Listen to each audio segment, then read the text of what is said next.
حامل ھذا کو مطالبہ پر ادا کرے گا۔ اس جملے کو سمجھنے کے لیے آپ کو یہ ویڈیو شروع سے آخر تک مکمل دیکھنا ہوگی۔ دوسری جنگ عظیم کے بعد یورپ کے لوگ لکڑی کی جگہ کرنسی نوٹ جلاتے تھے کیونکہ لکڑی کی قیمت کرنسی سے زیادہ ہو گئی تھی۔ مہنگائی بڑھنے کی شرح، جسے انفلیشن یا افراط زر کہتے ہیں، کا تصور صرف 100 سال پرانا ہے۔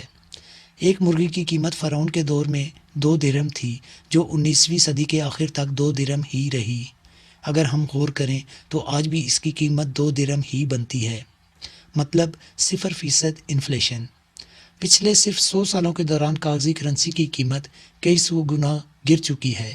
انفلیشن دراصل ایک ٹیکس ہے جو امیر اور غریب بغیر کسی تفریق کے برابر ادا کرتے ہیں۔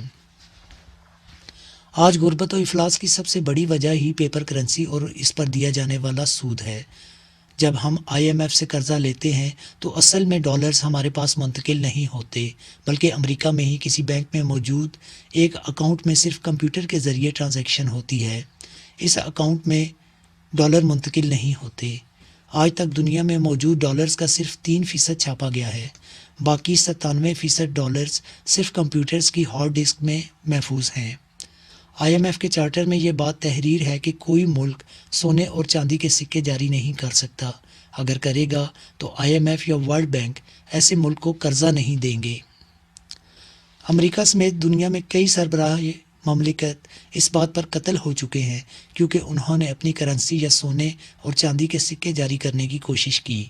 IMF قرضہ دیتے ہوئے سب سے پہلی شرط پرائیویٹائزیشن کی رکھتا ہے اور اس کے بعد قرض دیا جاتا ہے۔ کبھی غور کیجئے گا کہ ایسا کیوں ہے؟ سعودی عرب اور ایران سمیت تمام پیٹرول برآمد کرنے والے ملک اس بات کے پابند ہیں کہ پیٹرول صرف ڈالرز کے بدلے بیچا جائے گا، نہ کہ بیچنے یا خریدنے والی ملک کی کرنسی میں۔ انسانی تاریخ میں کبھی بھی اتنی بڑی تعداد میں لوگوں کو بے وقوف نہیں بنایا گیا۔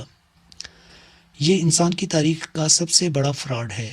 اب آتے ہیں پاکستانی کرنسی نوٹوں پر لکھے گئے جملے حامل ھذا کو مطالبہ پر ادا کرے گا کی طرف۔ یہ جملہ ہر پاکستانی کرنسی نوٹ پر موجود ہے، مگر شاید ہی کوئی اس جملے کا مطلب جانتا ہو۔ اس جملے کا مطلب یہ ہے کہ آپ کی حکومت آپ کے مطالبے پر اس نوٹ کے برابر سونا ادا کرنے کی پابند ہے۔ اگر آج ہی پاکستان کی کل آبادی اسٹیٹ بینک کو نوٹ واپس کر کے سونا لینا شروع کر دے تو صرف 20% نوٹ قابل استعمال ہوں گے۔ باقی 80% نوٹوں کی قیمت ردی کے بھاؤ ہے، کیونکہ باقی نوٹوں کا سونا موجود ہی نہیں۔